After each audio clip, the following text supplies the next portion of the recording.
وما أرسلناك إلا رحمة للعالمين. Kemudian kita masuk ke poin terakhir, poin yang ke-30 tentang sholat id Nabi SAW.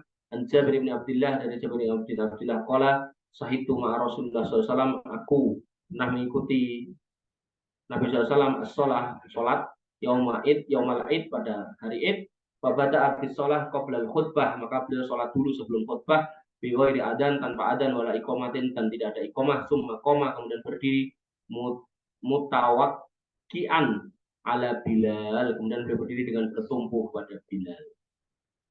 Wahai hamba Allah, satu, perhatikanlah terhadap sholat hari raya dan jangan terlambat darinya, karena hukumnya wajib dan wajib mensolatinya bersama jamaah kaum muslimin. Jadi nggak boleh sholat id sendirian ya, kecuali pas COVID kemarin. Dan sungguh Nabi SAW telah mensolatinya dan juga para sahabat radhiyallahu anhum bersama dengan kaum muslimin. Wahai kaum laki-laki, keluarkanlah wanita-wanita kalian menuju sholat hari raya.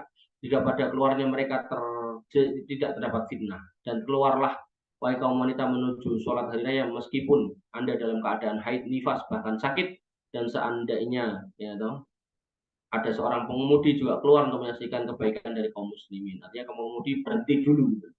Ya, jadi bagusnya itu sopir-sopir itu berhenti dulu. Misal sopir dari Solo ke Jakarta, misal dia sampai Cirebon waktu sholat id, cari lapangan, berhenti dulu. Ya. Harusnya gitu. Berdasarkan hadis Ummu Atiyah radhiyallahu anha, dia berkata, amarona Rasulullah SAW an nukhrijahunna fil fitr wal adha al awatiqa wal huyyado wal zawatil hudur. Fa'ammal huyyadu fayatazilna sholah wa yashadna al khair wa da'watal muslimin. Qultu ya Rasulullah, ihdana la yakunu laha jilbabun, qala litul bisha ukhtuha min jilbabiha. Rasulullah telah memerintahkan kami untuk mengeluarkan mereka kaum wanita pada hari raya Idul Fitri dan Idul Adha, yaitu gadis-gadis yang baru haid, wanita-wanita yang sudah haid, gadis-gadis dalam pingitan. Nah, pingitan itu orang yang mau dinikahkan, nggak boleh kemana-mana. Adapun wanita-wanita haid, maka mereka menjauhi sholat. Artinya mereka tidak ada di sholat, mundur ke belakang ya, jauh. Dan menyaksikan kebaikan dan doa kaum muslimin. Jadi boleh mengaminkan itu. Kaum muslimin sholat, dengarkan. Lihat. Kaum muslimin ceramah, ikut mendengarkan.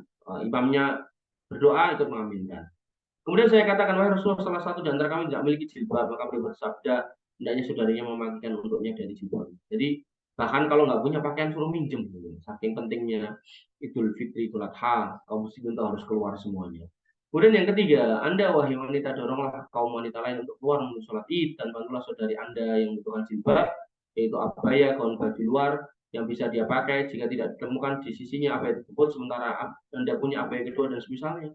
Dikarenakan dia adalah bentuk saling tolong menolong di atas kebaikan. Salah ya, bukan keburukan, kebaikan. Sungguh Allah Subhanahu wa taala telah berfirman, wa ta'awanu 'alal birri wat taqwa. Maka tolong menolonglah di atas kebajikan dan ketakwaan. Dan berdasarkan hadis Ummu Atiyah radhiyallahu anha, dan di dalamnya qultu ya Rasulullah ihdana la yakunu laha jilbabun. Wahai Rasulullah, kami enggak punya jilbab. Gimana? Qala itu bisha ukhtuha min jilbabiha. Maka sebaiknya saudara yang lain memakaikan jilbabnya, meminjamkannya. Al-khudur yaitu as-sutur, pingitan, al-awatik yaitu para pemudi pada usia masih balik, artinya awal-awal haid. Kemudian yang keempat, wahai orang-orang yang mengimami sholat id bersamaan dengan manusia dan berkhutbah setelah sholat, amalkanlah apa yang disunahkan dalam hari raya, di antaranya satu, sholat idlah dengan membaca surat Qaf dan iqtarabatis sa'ah wa syaqal qamar, dari surat Al-Qamar. Berdasarkan hadis Ubaidillah bin Abdillah, dia berkata, kharaja Umar radhiyallahu an yauma id fasa'ala abawa kidin alais bi ayyi syai'in kana Nabi sallallahu alaihi wasallam yaqra'u fi hadzal yaum. Ya, Nabi sallallahu alaihi wasallam waktu sholat itu baca apa gitu. Qala bi qaf waqtarabat, dengan baca surat Qaf dan iqtarabat, itu surat Al-Qamar. Kemudian yang kedua, bertakbirlah 7 kali pada rakaat pertama dan 5 pada rakaat kedua berdasarkan hadis Abdillah bin Amr bin As radhiyallahu anhu, dia berkata, Nabi sallallahu alaihi wasallam bersabda, at-takbiru fil fitr sab'un fil ula wa khamsun fil akhirah wal qira'atu ba'dahuma kiltaihima. Takbir pada sholat hari raya fitr 7 kali di rakaat yang pertama, 5 kali pada sholat rakaat terakhir, dan baca Al-Quran setelah kedua takbir dan 2 rakaat tersebut. Dan bacalah Sabbihais dan Al-Ghashiyah berdasarkan hadis An-Nu'man bin Basir, dia berkata karena Rasulullah SAW yaqra'u fil aidain wa fil jum'ah bisabbihi isma rabbikal a'la wa hal ataka haditsul ghasyiyah qala idza istama'al aid wal jum'ah fi yaumi wahidin yaqra'u biha aidan fis shalatain. Adalah Nabi SAW membaca pada 2 hari raya pada hari Jumat, artinya hari raya bertepatan dengan hari Jumat, yaitu Al-A'la dan kemudian Al-Ghasyiyah. Dan beliau bersabda jika hari raya dan Jumat terkumpul pada satu hari maka beliau membaca keduanya juga dengan 2 sholat tersebut. Jadi kalau enggak ketemu dengan hari Jumat maka bacanya Qaf sama Al-Qamar. Nah, tapi umumnya Imam Id gitu kan itu membacanya tetap Al-A'la dan Al-Ghasyiyah walaupun enggak ketemu dengan hari Jumat. Yang kelima, ajarilah manusia di dalam khutbah hari raya apa yang mereka butuhkan dan apa yang berkaitan dengan hukum-hukum hari raya, apa yang disunahkan di dalamnya, apa yang wajib dan apa yang haram, serta doronglah manusia untuk bersedekah pada khutbah Id. Jadi di situ harus ada pesan untuk sedekah, khususnya untuk perempuan. Berdasarkan hadis Abu Sa'id Al-Khudri radhiyallahu anhu, kharaja Rasulullah SAW fi adha au fitrin ilal musalla summan sorofa fawa'adu an-nas wa amarahum bis sadaqati faqala ayyuhan nas tasaddaqu. Rasulullah SAW keluar pada hari adha dan fitr menuju musola tanah lapang.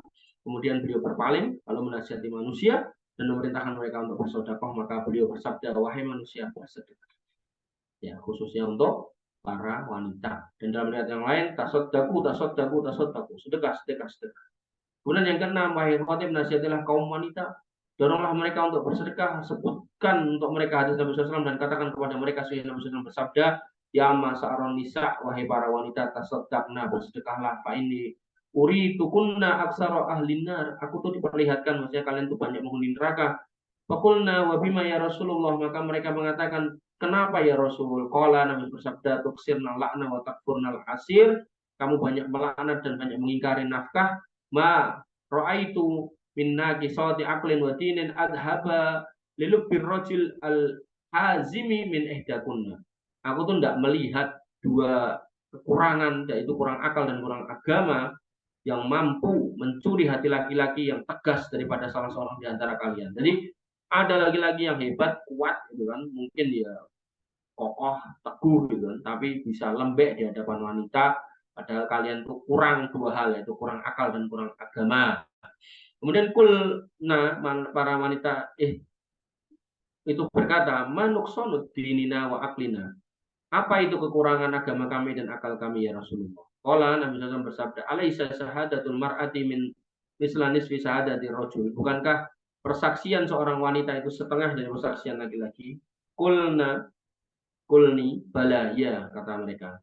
Qala fa dzalika min nuqsanin aqliha. Maka itu adalah kekurangan akalnya. Alaysa idza hadat lam tusalli wa lam tasum? Bukankah kalau kamu haid kamu itu enggak sholat dan enggak puasa? Kulna, mereka pun berkata bala. Qala, Nabi SAW berkata fa dzalika min nuqsanin diniha. Maka itulah kekurangan agamanya. Maka perhatikanlah kaum wanita untuk beristighfar mohon ampun kepada Allah berdasarkan sabda Nabi SAW, wa aksirna minal istighfar, perpanjanglah istighfar dan doronglah manusia di dalam khutbah untuk berada di atas ketakwaan dan ketaatan kepada Allah dan ingatkanlah manusia dalam hadis dari beliau SAW, fa amara bit taqwallah wa hassa ala ta'atih wa wa'adun nas wa dzakkarahum. Maka beliau memerintahkan untuk bertakwa kepada Allah, mendorong untuk taat kepadanya dan menasihati serta mengingatkan manusia. Kemudian yang ketujuh, jika hari raya bertepatan dengan hari Jumat, maka diberikan rukhsah keringanan bagi orang yang hadir sholat id dan mensolatinya untuk menunda sholat Jumat lalu sholat zuhur, kecuali imam. Maka tidak gugur kewajiban Jumat baginya, kecuali jika tidak ada orang yang menghadiri sholat Jumat bersamanya. Jadi jangan sampai salah paham ya.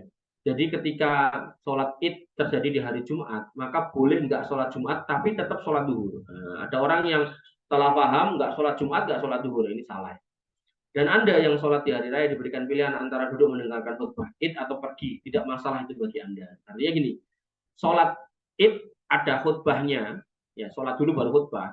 Maka khutbahnya ini hukumnya tidak wajib. Jadi kalau kamu mau pergi, nggak apa-apa. Tapi kalau kamu dengarkan, itu lebih baik.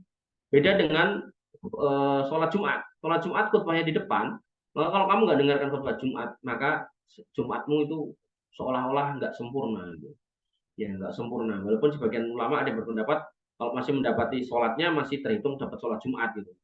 Nah, tapi kemudian yang lebih tepat atau lebih kuat ya orang-orang yang kemudian tidak mendapati khutbah Jumat sama sekali gitu kan. maka ya seolah-olah dia nggak dapat Jumatan, pahala Jumatnya bisa hilang, bisa hangus.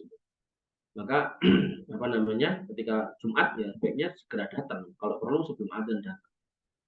Ya, alhamdulillah telah selesai penulisan buku ini pada Sa'ban 1434 Hijriah, ditulis oleh seorang yang selalu membutuhkan ampunan rohnya, Muhammad bin Sami bin Muta'in Saibah. Kemudian Allah mengampuninya kedua orang tua yang semua kaum muslimin.